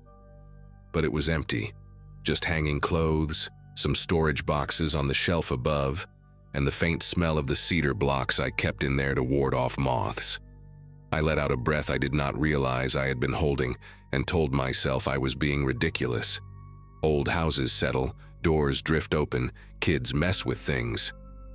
I grabbed what I needed from the hallway closet, 2 thick quilts that my grandmother had made years ago, and headed back downstairs. But as I reached the bottom step, my phone buzzed in my pocket. I pulled it out and saw a notification from our home security app. The message read, "Front door sensor triggered at 7:47 p.m. Alert delayed due to system overload." I stared at the screen, reading those words over and over. It was now 8:23 p.m. The alert had been delayed by more than 30 minutes, and I had been in the living room the entire time. My first thought was that it must have been one of the guests coming in through the front instead of the back. People had been moving around all evening, and maybe someone had stepped out to grab something from their car. But the more I thought about it, the less sense it made. Everyone had parked in the driveway or along the side of the house, and the back door had been the main entrance all night. I scrolled through the app, looking for more information, but the system had been overwhelmed by the constant motion of 17 people, and had stopped recording video clips hours ago. The notification was all I had, a single line of text telling me that something had triggered the front door sensor at 7:47 p.m., right around the time the fireworks had started getting intense, right around the time the music in the backyard had been turned up to compete with the explosions. I thought about the guest bedroom upstairs, the light, the closet door. The timeline clicked into place in my head like puzzle pieces I did not want to see connected. I found Victor in the backyard, laughing at something my uncle had said, a fresh beer in his hand. I pulled him aside and showed him the notification, whispering so I would not alarm anyone else. He looked at the screen, then at me, and I could see him going through the same mental gymnastics I had. He asked if I was sure about the guest bedroom, if maybe I had just forgotten. I told him I was certain, that I had specifically closed that door and that light because of the gifts. His expression changed then, the easy smile fading into something more serious. He handed his beer to my brother and told me to stay outside with everyone while he checked the house. I wanted to argue, wanted to go with him, but he was already walking inside before I could respond. I stood there on the patio, surrounded by my family, watching the back door close behind him, and I have never felt more afraid in my own home. The kids were still dancing, my mom was pouring more wine, and the fireworks kept screaming into the sky, and all I could do was count the seconds until Victor came back. He was inside for what felt like an eternity, but was probably only 4 or 5 minutes. When he came back out, his face was pale and he was holding his phone to his ear. He walked straight to me and spoke quietly, his voice tight in a way I had never heard before. He told me he had found the window in our bedroom unlocked and cracked open about 2 inches. We never opened that window because the latch was broken and it would not stay up on its own. We had been meaning to fix it for months. Someone had propped it open from the inside with one of my hardcover books from the nightstand. He said he had also found muddy footprints on the carpet near the window, faint but visible, leading from the window toward the bedroom door. Whoever had been in our house had gone out through that window, probably when they heard me coming up the stairs. Victor was already on the phone with 911, and within 10 minutes there were 2 police cruisers parked in front of our home, their red and blue lights mixing with the colors of the fireworks still exploding overhead. The officers searched the entire house while my family huddled in the backyard, confused and frightened. My mother kept asking what was happening, and I could not bring myself to explain it fully, not yet. The police found more evidence that made my legs feel weak. There were scuff marks on the exterior wall beneath our bedroom window, suggesting someone had climbed down in a hurry. In the guest bedroom closet, the one I had checked and found empty, they discovered a small backpack wedged behind the storage boxes on the upper shelf, a spot I had not thought to look. Inside the backpack were zip ties, a roll of duct tape, a pocket knife, and a flashlight. The officer who showed it to me had this look on his face, a mixture of professional detachment and something like pity. He said it appeared that whoever entered our home had planned to wait, possibly for hours until the house was quiet and everyone was asleep. The realization hit me like a physical blow.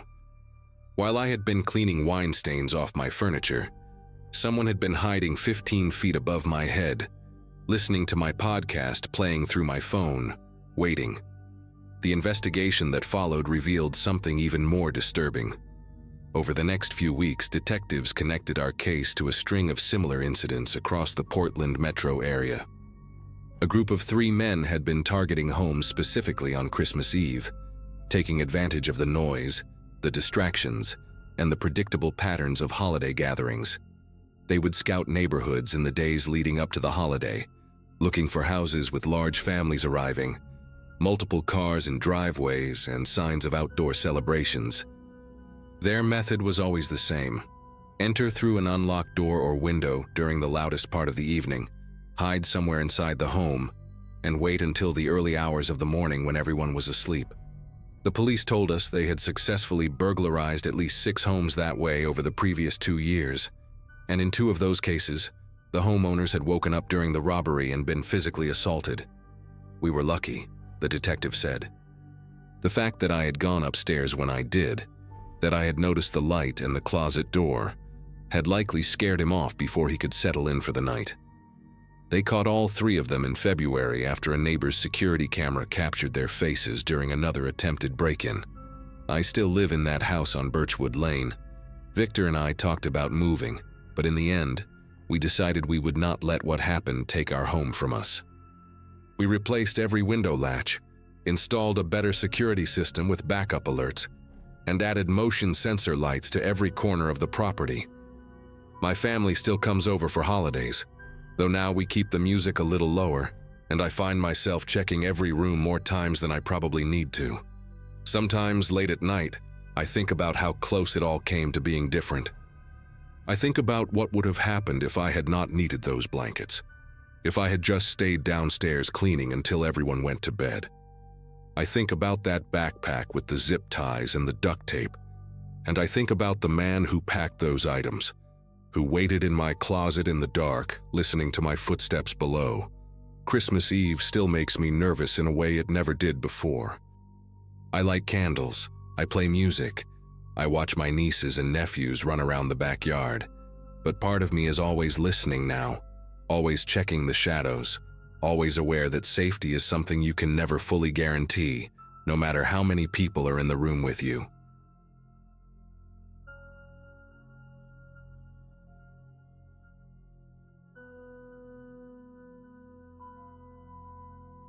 Christmas Eve found me living alone in a rented farmhouse far from town, the kind of place people only pass if they're lost or looking for trouble.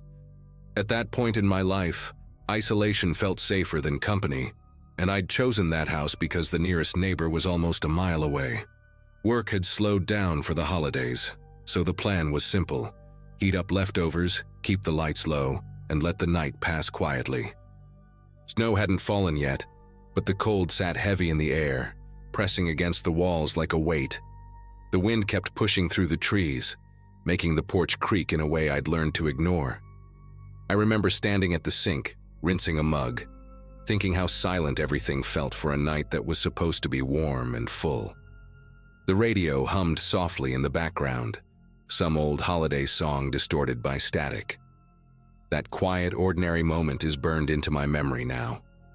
The first sound that didn't belong was a dull thud against the front door, not loud enough to be urgent, but wrong enough to pull my attention. Another followed, heavier, like a shoulder instead of a hand. Through the frosted glass, a shadow shifted back and forth, uneven, swaying slightly. When a voice came through the door, it was slurred and thick, asking for someone by name, a name I didn't recognize at all. I answered through the door, telling him he had the wrong place, trying to keep my tone calm and steady. He laughed in a way that didn't match anything I'd said, then insisted I stop lying to him. The smell of alcohol seeped in when he leaned closer to the door, sharp and sour even through the wood. Each sentence he spoke circled back to the same demand. He needed to see someone who wasn't there. I cracked the door just enough to see him clearly, which I regret to this day. He was older than I expected. Beard uneven, eyes glassy, clothes damp as if he'd been walking for hours. One hand kept flexing at his side, opening and closing like it was remembering something it used to hold. I told him again that nobody by that name lived there, that he needed to leave, that I could call for help if he didn't. That's when his tone changed, dropping low, accusing me of hiding her, of thinking I was smarter than him. He shoved the door before I could react, the frame splintering as it gave way. The radio fell silent when it hit the floor, and suddenly the house felt much smaller. The next few minutes blurred together, but certain details won't leave me. His boots scraping across the wood floor, knocking over a chair as he moved deeper inside. The way he kept calling out that same name, louder now, angrier, like the walls were supposed to answer him. I grabbed the only thing within reach that felt solid enough to matter, my heart pounding so hard it drowned out my own thoughts. I shouted for him to leave, back toward the kitchen, every step calculated and slow. When he lunged, it wasn't with purpose, just rage and momentum. What happened after that stays locked behind a fog of noise, impact, and the smell of spilled liquor mixing with pine cleaner. When it finally stopped, the house went quiet again, but it was a different kind of quiet than before. I stood there for a long time afterward, listening to the furnace kick on and off, trying to understand what had just happened inside my own living room. The intruder lay motionless near the doorway, his breathing shallow and uneven, eyes half open but unfocused. Blood had soaked into the edge of the rug in a dark, spreading shape that didn't match anything festive about the night. My ears rang, not from sound but from adrenaline, and every small noise in the house felt amplified. I remember noticing a crack in the wall I'd never seen before, and wondering if it had always been there. My legs felt weak, like they belonged to someone else entirely. The cold from the open door crept across the floor, brushing against my ankles, and that's when I realized I was still barefoot. Eventually, instinct took over where thought couldn't. I backed away, grabbed my phone, and stepped outside into the freezing air to call for help. My voice sounded wrong to me, flat and distant, as I explained that someone had broken in and there'd been an altercation. I didn't know what else to call it at the time. While I waited, I watched my breath cloud up in front of me, counting each one like it might keep me grounded. The wind carried the smell of wood smoke from somewhere far off, mixing with the sharp scent clinging to my clothes. When headlights finally appeared down the long dirt drive, relief came mixed with a sudden fear of what I was about to say out loud. The people who arrived didn't ask many questions, at least not the kind I expected. They walked through the house slowly, exchanging looks instead of words, pausing when they saw the damage near the door. One of them asked if I knew the man's name, and I said no, because I truly didn't. Another asked who he'd been looking for, and when I repeated the name, he'd kept shouting. There was a brief, tense silence. I caught a flicker of recognition pass between them before they moved on. The man was taken away without ceremony, wrapped in a blanket that quickly darkened. Nobody explained where he was going or what would happen next. After that night, things changed in ways that never made it into any official report. Neighbors I'd barely spoken to before started leaving food on my porch without knocking, avoiding eye contact if I saw them in town. Someone fixed my door while I was away, refusing payment and telling me it was better that way. The name the intruder had kept repeating became something people avoided, like saying it might bring him back. No charges were ever mentioned, no follow-ups made. Life moved on around me, but Christmas Eve never felt the same again. Even now, when the wind hits the house just right, I think about how quickly ordinary silence can turn into something else entirely. In the weeks that followed, I stayed in that house longer than I probably should have, trying to convince myself that leaving would mean letting the night win. I scrubbed the floor where the rug had been, even after the stain was gone, until the wood lost its shine. Sleep came in short bursts, always shallow, always interrupted by dreams where someone stood just out of sight, calling a name that echoed through empty rooms. I stopped playing music at night because silence felt easier to control than sound. Every knock, even during the day, made my chest tighten in a way I couldn't explain to anyone. People around town acted kind but careful, like they were handling something fragile. Nobody asked for details and nobody offered explanations either. Eventually, I asked one of the older locals about the name, doing my best to sound casual. The conversation ended faster than it began, his expression closing off as if I'd crossed a line without knowing it. He told me some things were better left where they fell and suggested I focus on moving forward. That answer followed me home, sitting heavier than any clear explanation would have. It was then I noticed small things that hadn't registered before, like how the mailbox had once been repainted over an older name, or how the barn behind the house had been locked from the outside for years. None of it proved anything, but it all hinted at a past I'd unknowingly stepped into. I stopped asking questions after that. By the time spring started pushing through the frost, I made the decision to leave. Packing felt strange, like I was dismantling a life that never fully belonged to me. On my last night there, I walked through each room with the lights on, touching the walls, listening to the house settle. Nothing happened, no sounds, no shadows, just an overwhelming sense of finality. I locked the door, slid the key into the drop box, and didn't look back down the long drive. The house disappeared behind the trees, swallowed by distance and darkness. Some places don't need ghosts to be haunted. Even now, years later, I think about how easily I could have ignored that first knock. The official version of events never existed, and I learned to live without one. What matters is that the situation ended, and I walked away alive, carrying answers I didn't ask for and questions I no longer chase. The locals moved on, and so did I, but there's an unspoken understanding that binds us to that night. Christmas Eve still makes me uneasy, no matter where I am. Silence, I've learned, can hold more weight than any confession.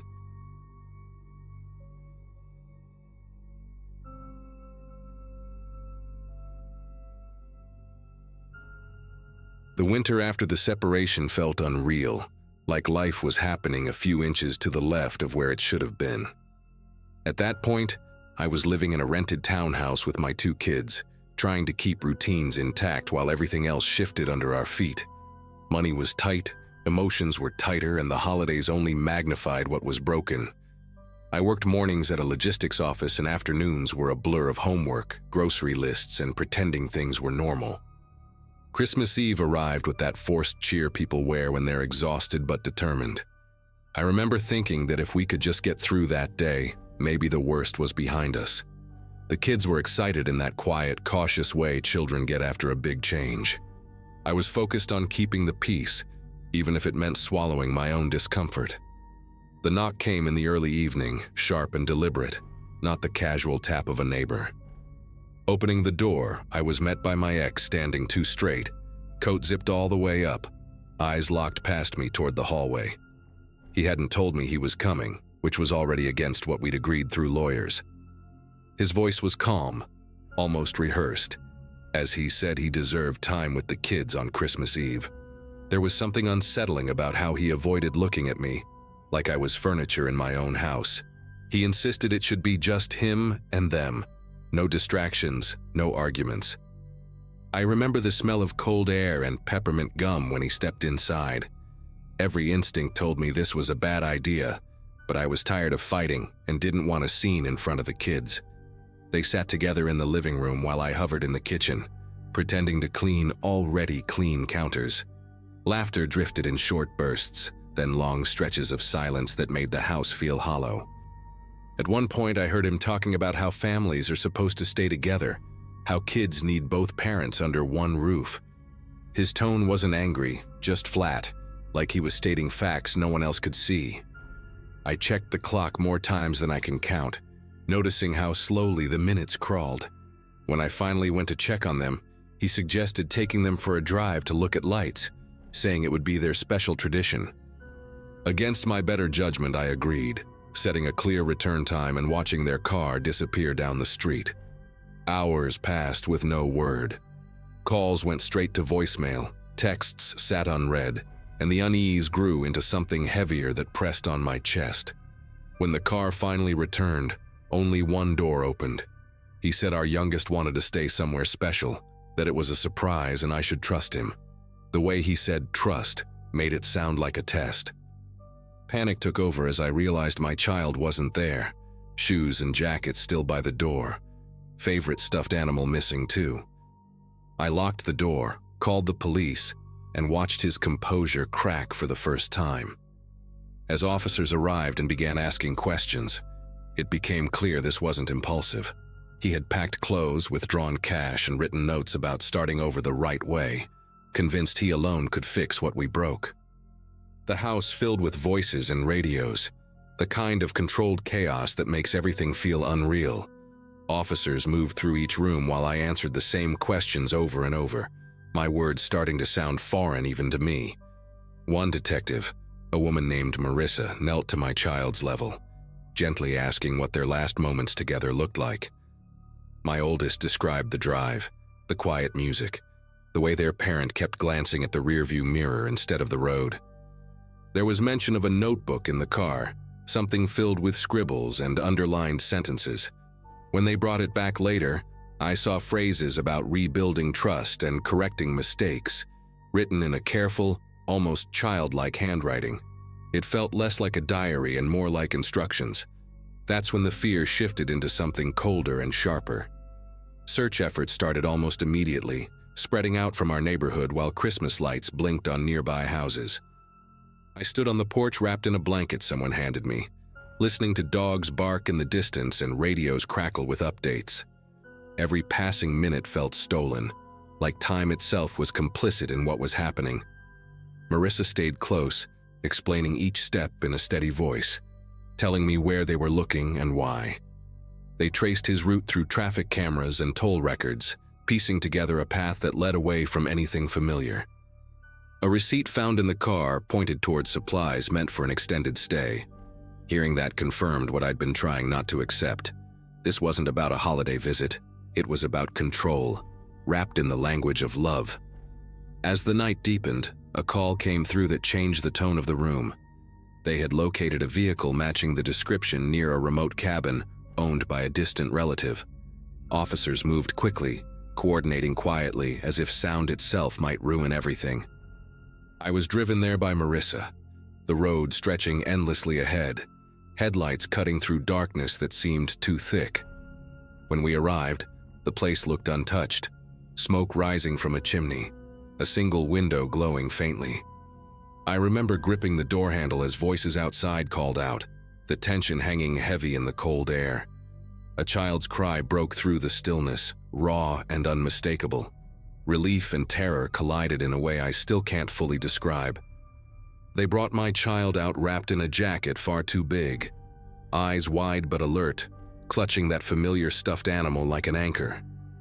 Inside the cabin, officers found plans taped to the walls, diagrams of a new routine, lists of rules meant to make everything perfect again. He was taken away without resistance, still insisting he was doing what was best. Watching that unfold felt like witnessing someone argue with reality itself. Back home in the early hours of morning, the decorations looked wrong, like props from a play I never wanted to be part of. Even now, I lock every door twice and question every knock. That day ended with my family physically together, but something fundamental had been permanently altered. In the days that followed, investigators explained more than I wanted to know. They showed me copies of emails he had never sent, drafts addressed to therapists, teachers, even future versions of the kids. Everything revolved around the idea that removing obstacles would restore order, that isolation could somehow reset our lives. Marissa told me resentment can age quietly, turning into something methodical when left unchecked. Hearing that made the whole night feel less random and more calculated. The realization hurt in a different way, because it meant the danger had been growing while I was busy managing daily chaos. I replayed every interaction from that evening, wondering where I could have interrupted the chain. There was no comfort in the answers, only clarity. My youngest didn't talk much about the cabin at first, only mentioning the cold floor and the sound of wind against the walls. Over time, small details surfaced, like being told this was a test of loyalty or that secrets were necessary for happiness. Those words cut deeper than anything else, because they sounded rehearsed, practiced. Therapy became part of our routine, slow and frustrating but necessary. I learned how children absorb tension without understanding it, how they internalize responsibility for adult choices. Some nights ended with questions I couldn't fully answer, about why love could feel so frightening. All I could do was stay present, proving through consistency what words couldn't fix. The legal process moved forward with a grim efficiency, restraining orders and supervised visits replacing what once passed for trust. I packed away holiday decorations that still smelled faintly of pine, unable to look at them without feeling that familiar not return. Friends tried to help by keeping things light, but there was an invisible line I couldn't cross anymore. I became more alert, more deliberate, noticing patterns in people's behavior I would have ignored before. It wasn't paranoia so much as awareness sharpened by experience. Safety stopped being an abstract idea and turned into a daily practice. That shift changed how I saw the world, for better or worse. Now, when I think about that Christmas Eve, it feels sealed in its own space, like a room I rarely enter but never forget exists. The plan unraveled before it could become permanent, and that's the part I hold on to. My family is still fractured, still healing, but intact in the ways that matter most. I don't understand how someone can convince themselves they're saving others by taking everything away. Maybe I never will. What I do know is that obsession doesn't announce itself loudly. It whispers, patiently, until someone listens. And sometimes surviving means recognizing that whisper before it finishes its sentence.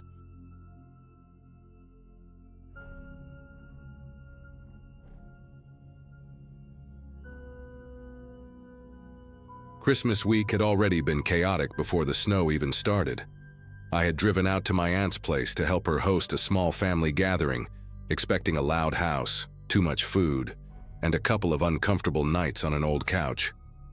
At that point in my life, things were steady but dull, long work days, not much excitement, and honestly, I welcomed the forced pause. The house sat at the edge of a wooded neighborhood, nothing isolated, but not close enough to neighbors to feel crowded either. By the afternoon, thick snow began falling harder than anyone predicted, turning the driveway into a white slope and cutting off the main road. Phones buzzed with alerts saying travel wasn't recommended, and suddenly leaving wasn't an option anymore. What was supposed to be a quick visit turned into everyone being stuck together overnight. At first it felt cozy, almost movie-like, with lights glowing in the windows and snow piling up outside. None of us thought anything bad could happen on a night like that. The house itself had a strange layout that always made me uneasy. From the back windows, you could see the yard stretch farther than expected, ending at an old storage shed that leaned slightly to one side. During the day, it looked harmless, cluttered with tools and half buried by snowdrifts. That evening, while we cleaned up after dinner, I noticed the outdoor motion light flicker on briefly, then shut off again. No one else seemed to notice, and I told myself it was probably snow triggering the sensor. Still, I kept glancing at the back window, watching flakes whip sideways under the porch light. The wind made odd scraping sounds along the fence, sharp and irregular. Every now and then, the shed disappeared behind swirling white, then reappeared, darker than the yard around it. I remember thinking the backyard felt bigger at night, stretched out and harder to read. That was the first moment the night stopped feeling festive to me. Most of the house went quiet earlier than expected. People were tired, kids asleep, and the storm kept pounding the roof with a low, constant hiss. I stayed up longer than I should have, sitting near the back window with my phone, trying to get a signal. That's when I noticed movement near the shed. Not fast, not dramatic, just a shape where there hadn't been one before. I leaned closer, wiping condensation from the glass, and saw a figure standing near the side of the structure. They weren't walking through the yard, just lingering, like they knew exactly where they wanted to be. The motion light didn't turn on this time, which somehow made it worse. I waited for the figure to move again, half expecting it to vanish like my imagination playing tricks. Instead, it shifted slightly, enough to confirm it wasn't part of the storm. I stepped back from the window without making a sound. I didn't wake anyone right away, and that still bothers me. Instead, I watched from different angles, checking other windows, trying to understand what I was seeing. By the time I grabbed a flashlight and looked down at the yard, the figure was gone. What wasn't gone were the marks in the snow. Heavy footprints led from the fence line toward the shed, deep and deliberate, not rushed. Near the shed door, snow had been disturbed, and a metal tool lay half buried, like it had been dropped and forgotten. That's when I checked the outdoor camera feed on my phone. The footage was incomplete, grainy, cutting out every few seconds, but it showed enough. Someone had been there earlier, circling the yard slowly, checking angles, stopping near windows. The recording ended abruptly, like the signal had been interrupted. Standing alone in that quiet house, I realized whatever had been planned hadn't finished, but not because someone changed their mind. I woke my aunt after that, and the mood in the house shifted fast. Sleepy confusion turned into tight silence as we checked doors, locked windows, and pulled everyone into the living room. No one wanted to say the word intruder, but it hung there anyway. The snow outside kept falling, erasing details even as we tried to study the yard with flashlights. When daylight finally crept in through the curtains, the backyard told a clearer story. The footprints hadn't wandered randomly. They traced a clean path from the fence to the shed and back again. Someone had avoided the porch light entirely, staying in blind spots. Near the shed, we found a small canvas bag tucked behind a stack of firewood. Inside were gloves, a pry bar, and zip ties sealed in plastic. No one brought tools like that by accident. The shed door showed fresh damage, a splintered edge where someone had tested the lock and stopped. It wasn't forced open, just weakened enough to come back later. That detail stuck with me, the idea that whoever it was hadn't been in a rush. The storm had given them cover, sound, and time. We checked the rest of the yard and found more signs near the back of the house, places where snow had been brushed away near windows, as if someone had leaned in to look. Inside, the kids were kept away from the windows, and the adults spoke in low voices, careful not to panic anyone. Cell service was spotty, but eventually a call went through to local authorities. They said help would come when roads cleared, which felt like an eternity away. Until then, we were on our own in a house that suddenly felt exposed. While we waited, we reviewed the camera footage again, frame by frame. The person never showed their face clearly, always staying just outside the strongest light. At one point, they paused near the shed and looked straight toward the house, head tilted slightly, like they were listening. The camera cut out right after that. We realized the interruption wasn't random. The signal dropped only when the figure stood close to the shed's side wall. That wall backed up to the utility box for the outdoor wiring. Someone had likely known where to stand. The idea that this was planned, not spontaneous, settled heavy in my chest. If the storm hadn't trapped us there, if we'd left earlier like planned, the house would have been empty. That thought made the room go very quiet. By late morning, the snow finally eased and tire tracks appeared on the road beyond the trees. When officers arrived, they confirmed what we already feared. The tools weren't random, the path through the yard was intentional, and the shed damage suggested staging. Whoever it was had likely expected an empty house after dinner, not a group stranded by weather. Chance had ruined their timing. The officers took the bag, photographed everything, and told us this kind of setup wasn't unheard of during holidays. As they left, one of them said something I haven't forgotten. They'll usually come back if they think they weren't seen. That night, no one slept near a window. We kept lights on, doors barricaded, and watched the yard until exhaustion finally won. The rest of the day passed in a strange, stretched-out tension. We tried to go back to normal Christmas routines, reheating food, making coffee, keeping the kids distracted with movies, but everything felt staged, like we were pretending for the sake of sanity. Every sound outside pulled attention toward the windows. Snow slid from tree branches with dull thuds, and each one made someone flinch. I kept replaying the footage in my head, the way the figure stopped and angled their body toward the house, as if counting people inside by sound alone. I remember noticing small things that wouldn't have mattered before, like how thin the back door glass was, how close the shed really sat to the fence. Familiar spaces felt remeasured, reevaluated, stripped of comfort. By afternoon, the storm had fully cleared, leaving behind a blinding white yard that showed every mark too clearly. That's when we found something else. Near the far side of the fence, partially hidden by drifted snow, there was a second set of footprints. These didn't lead toward the house. They ran parallel to the property line, stopping at a spot where the fence bowed slightly inward. The officers hadn't noticed them earlier because the snow had still been falling then. This path suggested someone else had been watching from a distance, not approaching, just observing. When we pointed it out later, we were told it could have been old tracks, maybe from a neighbor, but the depth matched the others exactly. Same weight, same stride length.